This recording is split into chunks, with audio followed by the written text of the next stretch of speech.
And as you may or may not know, we are an interfaith, affirming, inclusive spiritual community. We love Christ and we love Krishna. We love Buddha and we love everybody else, right? All the others, name them all. Muhammad. We love them all. But this is Jesus season, so we're talking all about Jesus. We're all Jesus all the time. And last week we began the journey following Jesus through those last 9 days of Jesus' life. And as you recall, those last 9 days make up 34% of all the Gospels, everything written about Jesus. In many, many ways, this story, the story of Easter, the story of this last week, this story is the Gospel. This is what the story of Jesus is. So as a brief recap, the first 6 days, day 1, which was the Saturday before Palm Sunday. We don't know that this happened on exactly this day, but the story right before Palm Sunday is the story of Lazarus being raised from the dead. And so we started there. What foreshadowing we have there, right? We're raising somebody from the dead right before this whole week is getting ready to burst forth on the scene. And so, of course, Jesus had been going around, had been preaching for 3 years in Judea, and he'd gotten quite a bit of attention. But when you raise someone from the dead, you get a lot of attention, right? And so he suddenly becomes a problem. Day 2 is Sunday, Palm Sunday, the March on Jerusalem, right? It's when Jesus is coming in, because this week could also be known as how many different, you know that old thing, 50 Ways to Leave Your Lover? You know that old song? This could be like 50 Ways to Poke a Bear. Because that's what Jesus does all week this week, is just poke the bear. Poke the bear, poke the bear, poke the bear, poke the bear.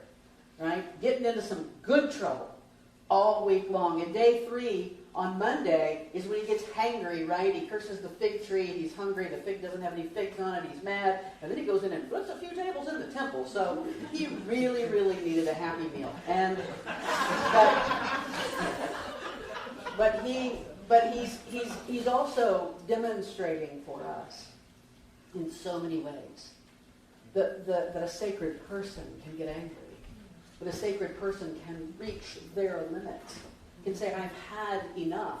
And if I have to go into the temple and flip a table, then that's what I'm going to do. Because I'm not going to allow what is a violation to my spirit to go on. And then day 4, of course, is Taco Tuesday. And he goes about teaching. This is when the leaders of the church, the Jewish leaders, the Pharisees and the Sadducees, they are constantly trying to entrap him all day long. It's like they're tag teaming. They're taking turns coming up and trying to catch him in something. They need to catch him in something. And then day 5 is Spy Wednesday. This is what we call it in Holy Week. It is the day when the woman comes to the house and anoints Jesus' feet. He washes his feet with a very, very expensive perfumed oil. And then Judas, the money guy, gets ticked off because that could be spent elsewhere. And have you not seen we're in debt? And you keep spending money and you don't think about my problems. And so he goes out and he makes a deal, and he sells his Savior, his spiritual guide, his teacher, his mentor, his friend, his beloved, for 30 pieces of silver. Right?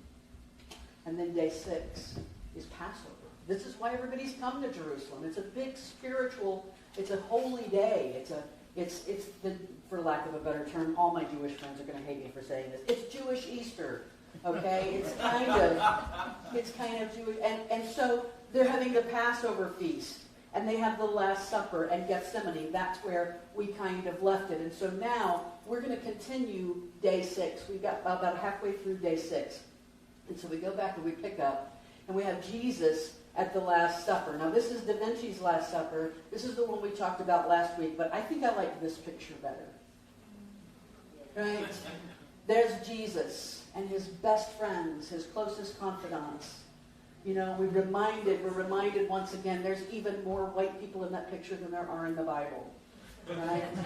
That this was a group of Middle Eastern fishermen, right? Men who are carpenters, people who were used to working all day long. And I guarantee you, if you don't ever, ever, ever have a Jesus in your mind that's laughing, then I feel sorry for you, really. Because I think Jesus felt the full expression of being human.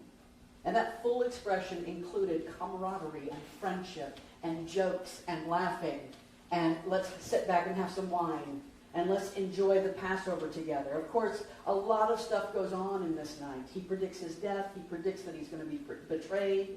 He predicts that Peter will deny him.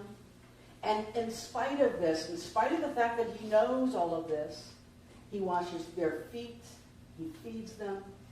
Right? He's eating with his betrayers, and he knows it. Because sometimes our friends betray us. In fact, maybe it's only our friends who can betray us. Right? It's only our friends who can betray us. Peter, as I mentioned last week, Peter is the rock.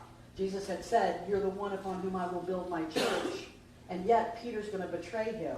I mentioned last week seeing something online that said that Peter was willing to kill for Jesus, but not willing to die for Jesus. We'll see in just a few moments. He cuts off the ear of one of the people who's coming to get Jesus and arrest him. Right? How many times have we engaged in that kind of superficial level of faithfulness?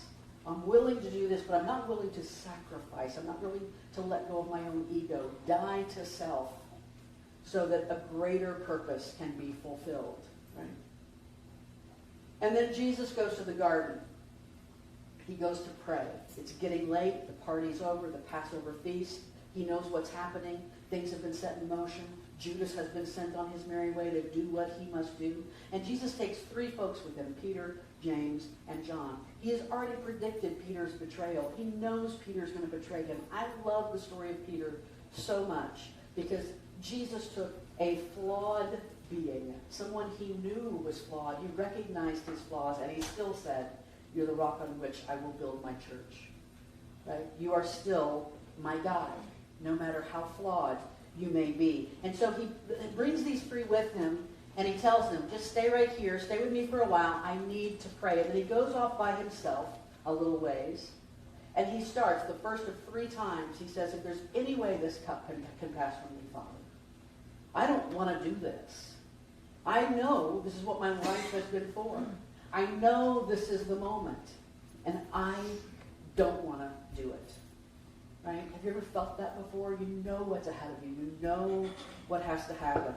Not to make light of it, but I feel that way when I go to the dentist. I mean, I do. I really do. I'm sorry. It's the feeling. I don't want to do this. I could leave now. I could walk away. I'm an adult. I could walk out this door, and nobody can stop me. Right? And Jesus could have walked away too. I think it's an important thing for us to keep in mind is that he really could have walked away. He could have said, I'm not doing it. I'm done. I can't do this anymore. But then he always comes back to, nevertheless, this is not about what I want. This is about what the world needs. This is about the purpose you have for me. Right?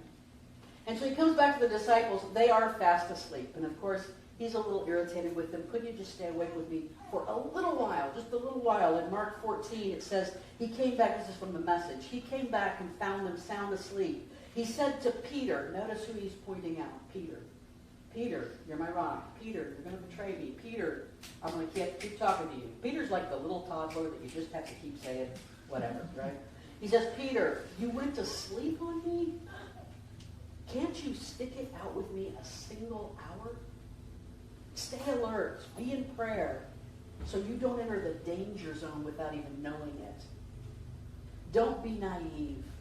Part of you is eager, ready for anything in God, but another part is as lazy as an old dog sleeping by the fire.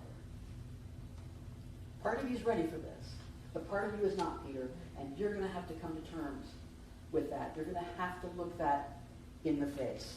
He goes to pray a second time. He comes back and they're asleep. He lets them sleep this time. He goes to pray a third time. Now, this is where 3 start getting really big in the scriptures here. And 3, of course, is kind of a number of completion. I saw, I'm not a numerologist. I don't know everything about this, but I did read something where someone had said that number 3 is all about the human being having a spiritual experience. It's about that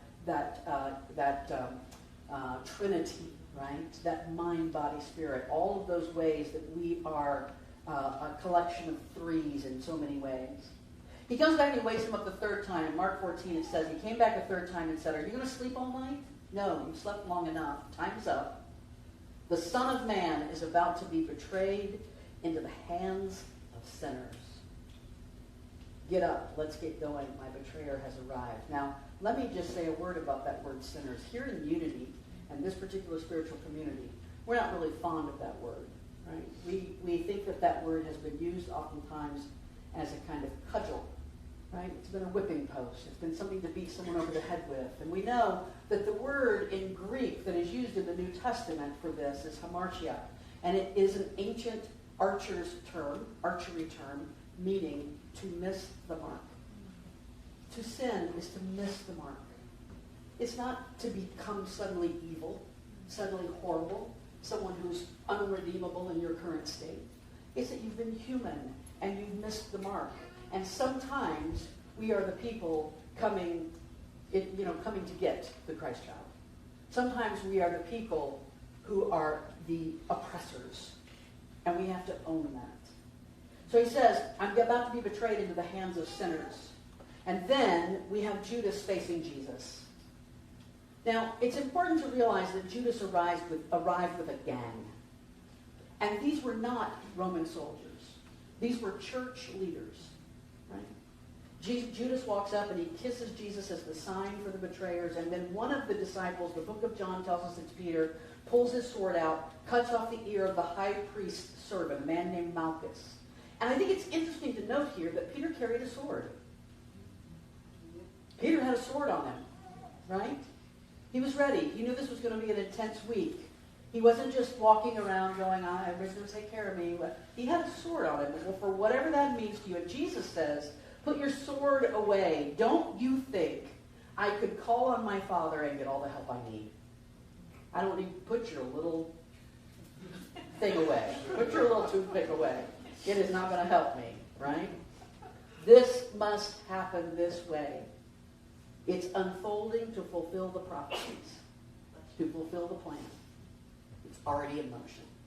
Nothing you do is going to stop this. And Jesus turns to the people who are going to capture him, the people who've come after him in the dead of night, and he says, why this charade? Why are you playing this game with me? I've been in the temple all week teaching. You could have come up and arrested me at any time, but you're coming in the dead of night. And then what happens is the disciples who are with him totally bail on him. They cut and run. Peter, James, and John are down some dark path somewhere, and they've left. They slept through the prayer. The prayer is the preparation. I think that's an important way to think about prayer in this instance. The prayer was the preparation. I need to go back and get prepared, get prepared, get prepared. They slept through that, right? And then they had no idea how to walk by his side in this moment because they were unprepared. Now, to be fair, we don't know what would have happened to the disciples if they hadn't run. And in a way, this makes the story all about Jesus. Because chances are they would have been arrested as well. They may well have occupied one of the crosses next to him. Because later on, some of the disciples are arrested, right? But instead, it's just Jesus who's left on his own, and they take him before Caiaphas, the chief priest, the leader of the Sanhedrin. Now, remember, it's the middle of the night. Passover's just happened. And for the chief priest, this is the biggest day of the year, one of the biggest days of the year. He's probably been working on his special little temple presentation all week, and right, maybe he's getting his PowerPoint together, right? He's having to do all this kind of stuff. And he's been up all day, he's tired, he's had Passover feast at his house with all of his family and his extended friends, and now in the middle of the night, he's got to get up, and they're bringing Jesus to him. There were 72 members of the Sanhedrin. Not all of them were there, but a lot of them were gathered around, probably his political friends, right? Caiaphas, this was a very, very connected family. Caiaphas was the son-in-law of Annas, who had been the former chief priest of the temple. Annas had 5 sons. After Annas stepped down from being chief priest, his oldest son became chief priest. And then Caiaphas, his son-in-law. And then after Caiaphas, all 4 of Annas' children. These were the Kennedys of ancient Judea, right? These were the people. This was a very connected family. They controlled Jerusalem. And the Roman Empire had basically said, as long as you don't make a big mess, right? As long as you Keep it between the ditches. We'll leave you alone. As long as you don't cause a problem for us, we will leave you alone. Right? But Caiaphas had to wake up in the middle of the night. They're bringing this guy to him. He's already heard all the stories. He knows everything. He's causing a problem. But he also knows that as chief priest, he doesn't have the authority to order Jesus' execution. So he had the Sanhedrin, the ruling body, the Metro Council, has to rule on this. And he's not sure that they will. And so even the men gathered with him cannot decide if they're really clear on what Jesus said and what Jesus didn't say. Was there a crime here? Can we find a loophole? Did he violate a rule of house decorum? How do we whip up a vote for expulsion? Because we need to expel this guy, right? There's a lot of confusion about what he might have said. Caiaphas gets frustrated after all of this kind of confusion. He just looks him right in the eye and he says, "Are you the Messiah? Tell me." He confronts him immediately. In Matthew, Jesus replies by saying, "You said it." Not me. You said it. But in Mark, which is the first gospel written, the gospel upon which the others are largely based to a great degree, in Mark, Jesus says simply, "I am." But then he follows it up with a quote from the prophet Daniel. And he says, "The Son of Man will be seated at the right hand of power." There is nothing that will get you in trouble faster than speaking truth to power. You can do just about anything else and get away with it. But if you speak truth to power, you're in trouble. They don't like that. Caiaphas jumped up immediately, rips his robes off. He's so excited. He says, "We've got it. We've got him. The Romans are not going to like that. This is everything that we can take to the Roman emperor, to Pontius Pilate, to the governor of Judea, and say, he's threatening the power base. He's got to go." So as last week, I had questions for each of these days. So for this betrayal day, here are the betrayal questions. How do I face my biggest challenges? By napping or by praying? By ignoring or by preparing? By burying my head in the sand? A nap sounds pretty good right now. Both? Both. I like both. Yeah. That's what I used to, wait, you got your eyes closed, you're napping. No, I'm praying.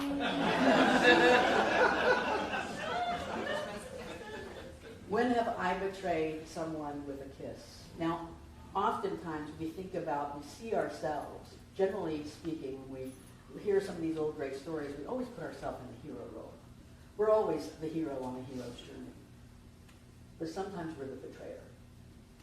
And we know that. And I think the biggest parts of our spiritual journey are when we look back and say, when have I turned to a friend with a smile on my face, let them down, betrayed them, not been there for them when they needed me? Can I recognize the times when I tried to build a case against someone? How quick are we to try to build that case, or to let these little, did he say, I don't know, confusions, you know what, just let it go. Let's just love them instead. Right? And finally, am I able to speak my truth even when I know the consequences I will receive for it? Everything has consequences. I remember a very profound time in my life in my 20s when I realized this. When I came to the understanding that everything had consequences. And I very quickly reached a decision for myself that I would just simply rather suffer the consequences of the truth than the consequences of a lie. And so you might as well tell the truth, right? Am I able to speak that truth even when I know the consequences I might receive for it? So day 7. Day 7 is the day when we kind of weave all of these things together. Jesus is at Caiaphas' house in the middle of the night because, see, day 7 has already started kind of when he's at Caiaphas' house. So day 6, day 7, here we are. And day 7 is, first off, Peter's denial. The sun hasn't even come up yet, right? Peter's hanging out in the courtyard while this is happening, maybe hoping that he'll hear something. And someone says, "You're that guy from Galilee, right?" And he's like, "No, I don't know what you're talking about." Nope, not me. Now you must have some, habla Aramaic. So,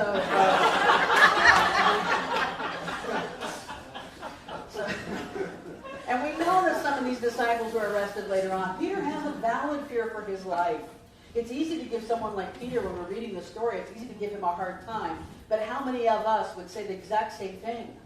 It's still the dead of night. The rooster hasn't even crowed yet. Have y'all ever lived with a rooster? Not like in your house, but have you ever lived around a rooster? Right? Yeah. Dawn doesn't tell the rooster to crow. The rooster tells dawn to, the sun to come out.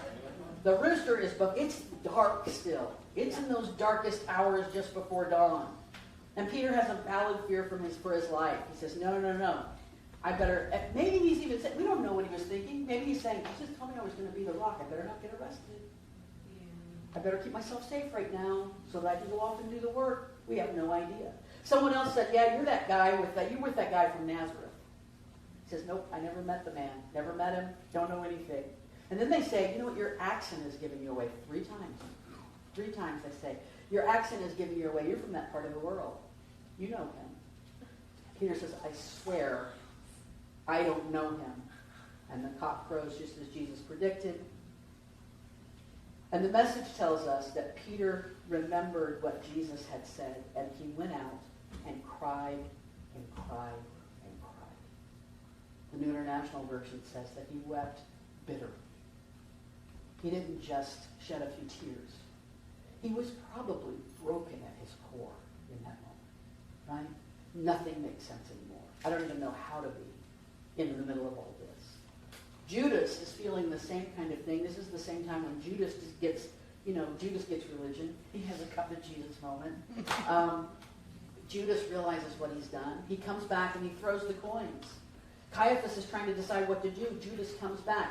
These are the only 2 mentions of the disciples, by the way, between the Passover and when Jesus returns. Right? The only 2 mentions. The women are there.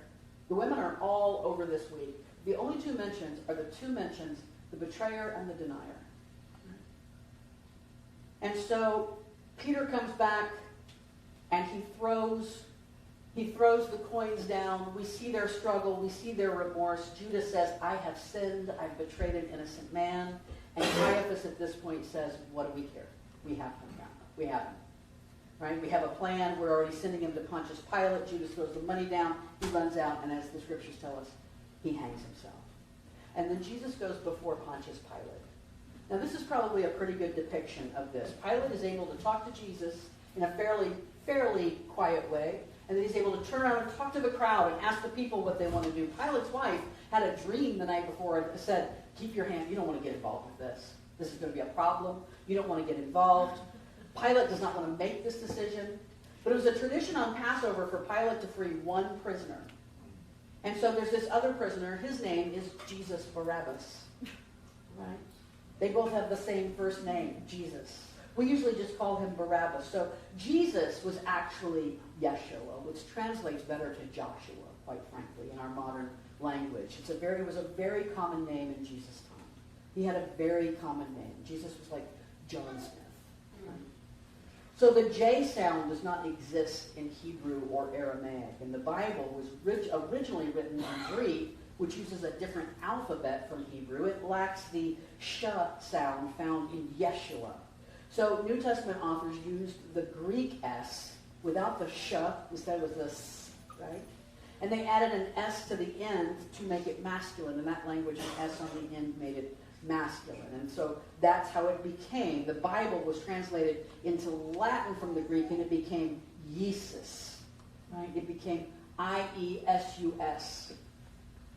You might have seen a picture of the crucifixion with the letters I-N-R-I at the top. That's kind of a standard depiction in Western Christianity. It stands for Iesus Nazarenus Rex Iodorum, which means, looks like that, Jesus the Nazarene, King of the Jews.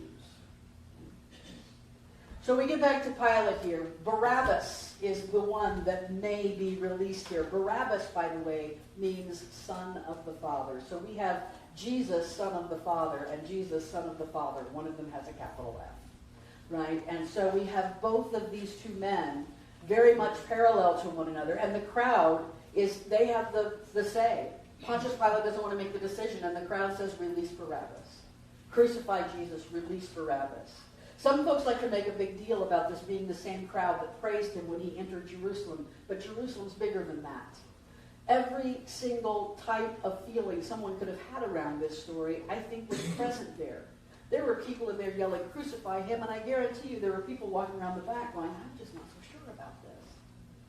Right? Wait a minute, I just saw this. I saw him heal a blind man. I saw that happen. There's got to be a lot of different feelings, a lot of mixed emotions. At the beginning of the week, near the gate where Jesus entered, his followers were in the majority. And now, he's in a situation up in front of the courthouse where the loudest voices are getting heard. And then he gets, his sentence is passed, he gets turned over to the soldiers. The soldiers mock him. They put a royal robe on him. They put a scepter in his hand. They put a crown of thorns on him. They bully him. They make fun of him. If you're the Son of God, then save yourself. This moment right here always reminds me of those pictures from the civil rights movement when people would sit at lunch counters while people spat on them and put food on their head and called them names, and people just sat there. They just would not allow their presence to be diminished in that way, right? They didn't fight back. They simply sat there. It's the path of Dr. King. It's the path of Gandhi. It's the path of Henry David Thoreau. And it was the path of Jesus. I'm here now, and I'm just accepting what is happening to me. And then, of course, was the crucifixion. When they hung him on a cross among the thieves, he hung there for 6 hours before dying. He asked those questions we would ask. "My God, why have you forsaken me?" Even when we know the plan, we may well question it, especially when it asks for such a sacrifice from us. The Bible tells us that from noon to 3, the earth was dark. And when at the moment of his death, an earthquake happened. The temple curtain was rent in two. The earth was shaking. The sky was dark. Even the captain of the guard said, "Surely, surely this was the Son of God." So the crucifixion questions that I have for you.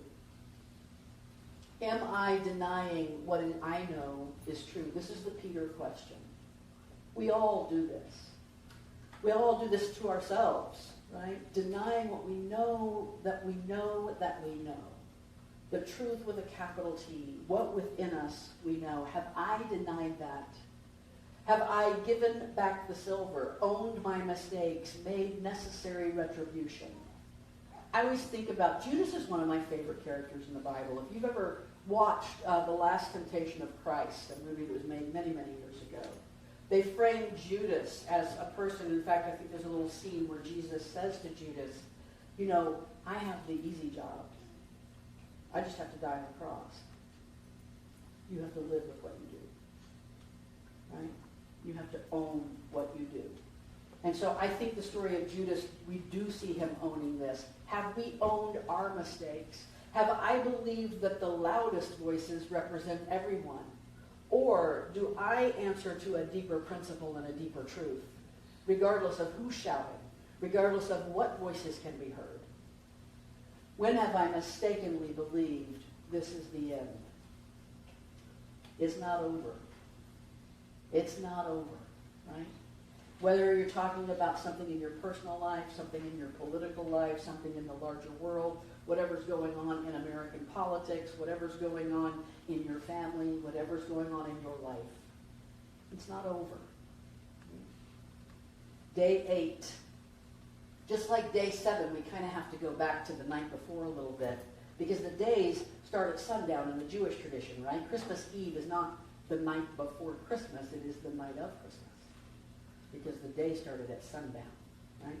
And so we have to go back a little bit to the night before. Let's look first off at this Good Friday timeline, just so we know what happens, right? 9 a.m., 8 a.m., Pilate condemns Jesus to death. 1 hour later, he's on the cross. That's how fast that happened. 9 a.m., Jesus is crucified. He hangs there for 3 hours. I'm sure that's when Mary is grieving him. People are gathered around. At noon, darkness covers the land. For 3 hours, it's dark. At 3 p.m., Jesus dies. And then at 6 p.m., Jesus' body is laid in the tomb. Now, so if the day starts at sundown, then Jesus' body is laid in the tomb right about the start of the Sabbath. It's Friday night, about sundown, and the Sabbath is beginning. Remember the Sabbath day to keep it holy. Jesus rested on the Sabbath. He laid in the tomb. The Sabbath, of course, in the Jewish tradition is on Saturday. Shabbat Shalom is the greeting for that. Peaceful Sabbath to you. Right? I love this quote from Rabbi Jill Zimmerman. She says, Shabbat is the day we let go of the illusion that we are in control. And certainly that's what Jesus is not in control on that Saturday. Right? That Saturday is the day of the tomb, the day of rest. So here are the Sabbath questions. Do I keep the Sabbath holy? Now, I'm not asking if you go to church or not. I'm not asking if you make sure you don't do any work on Sunday. There are some folks who are very, very serious about that. Back, especially old days, I remember my mother, even back then. You know, Sunday was a day you didn't do certain things. We could turn on the TV on Sunday morning when we were getting ready for church as long as we turned on Oral Roberts, right? Something good is fixing to happen to you. That's our minute, yeah. So at any rate, do I keep the Sabbath holy? Means something more like this. That sacred space within me, that space of rest, that space of divinity, that space of knowing who I am. Do I honor the sacred within me and give it time and give it space to be acknowledged? Have I let myself rest in the release of knowing I am not in control? Not in control of, let me tell you, the most glorious thing that can happen in any kind of conflict in your life is the moment where you stop and go, I am not in control of this. Isn't that fantastic? I am not in control. I can stop stressing because I am not in control of this.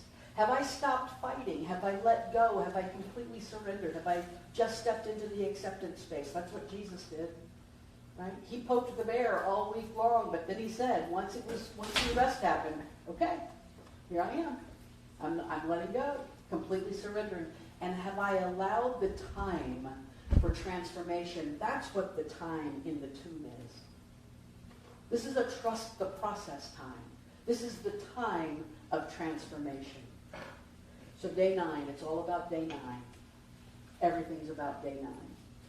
Matthew 28, 1 through 10 says this, after the Sabbath, as the first light of the new week dawned, Mary Magdalene and the other Mary came to keep vigil at the tomb. Suddenly, the earth reeled and rocked under their feet as God's angel came down from heaven. Came right up to where they were standing. He rolled back the stone and then sat on it. Shafts of lightning blazed from him. His garment shimmered snow white. The guards at the tomb were scared to death. They were so frightened they couldn't move. The angel spoke to the women. There is nothing to fear here. I know you're looking for Jesus, the one they nailed to the cross. He's not here. He was raised just as he said. Notice that Jesus was raised, and then the angel rolls the stone away. Okay, that's a whole other talk. I'll do that one later. Now he says, get on your way to quickly and tell his disciples. He is risen from the dead. He's going to go on ahead of you to Galilee. You'll see him there. That's the message. You see, they'd already planned a meeting spot. Jesus had already told them, I'm going to meet you in Galilee after all this is over. Spiritual journey takes us to a lot of places where we may or may not believe this. This idea of resurrection is a hard sell for a lot of people, especially pragmatists, scientists, realists. A lot of folks can go through a time where they go, oh, come on now. Right? Oh, come on. That doesn't really happen. Here's the great thing about approaching this from a metaphysical place, and that is it doesn't matter. It doesn't matter. What matters is for 2,000 years, the idea of the empty tomb has given people hope. What matters is for 2,000 years, we've had this model set for us that there is life after whatever it is you're going through. That you will rise again. That the dawn will come again. The beauty of this message for Christians and non-Christians alike is that this is the moment of hope. Right? So here are the resurrection questions. Am I allowing myself to resurrect? Or am I still living in the tomb? A lot of folks come into this spiritual journey and they say, I'm trying to have my awakening. I'm going to wake up. I'm going to become aware, awakened, enlightened, holy, woke, all the stuff, right? Just wake up. Sometimes we stay in the tomb for so long and say, one of these days I'll get it. One of these days I'll understand. How about one of these days I'm just going to wake up. I don't have to even understand anymore. I don't have to get it anymore. There's nothing to get. I just have to step into the sacredness of this life that I've been given. I can wake up. I can come forth and arise. Instead of just being on a spiritual journey, let me step out of the tomb. Do I believe the angels who deliver messages to me? I get messages all the time from all kinds of angels. Some of my angels are billboards, right? And I'll see something just exactly what I need to hear in that moment. Do I live in the hope and the joy of resurrection or in the sorrow and confusion of the crucifixion? It's the same story. Every one of our stories of hope and overcoming first began in a place of feeling defeated, right? Which one do you choose to emphasize? And do I remember, no matter how it looks along the way, that peace will always triumph? Peace will always triumph. It always reminds me so much of Dr. King's quote when he says, the arc of the moral universe is long, but it bends towards justice. Peace will triumph. And that peace will bring freedom and mercy and justice for all. This is, I believe, one of the tough questions of our time, right? We've probably heard a little bit, maybe this week, if you've been paying attention to the news at all, you've heard that phrase, no justice, no peace, right? You've heard people question on what they mean by that. No justice, no peace. It's when people do not live in the freedom of true justice, haven't been allowed the integrity of living their life freely and openly. There's no peace in that moment for them. And this is one of the great questions of our time. It is the question that resurrection answers for us. It says, it will bend towards justice. Peace will triumph. Hold on. The new morning is coming. And so over the next 3 Sundays, what's interesting about this particular Easter time is that I don't normally get all my talks downloaded for a month, but I did for this month. And I want to share with you what's coming up just so you'll know.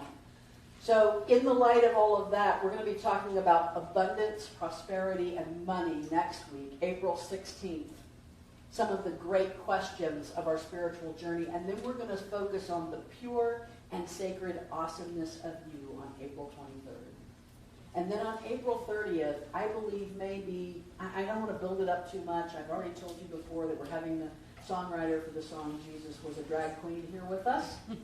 And we're going to talk about, to me, what is the greatest question in all of the spiritual journey these days. And that is, how do we experience and live and be oneness in a world that feels so divided? That's on April 30th. I do so hope you'll join us. And I do hope that each one of you will be filled with the hope of resurrection on this Easter. Happy Easter. Namaste.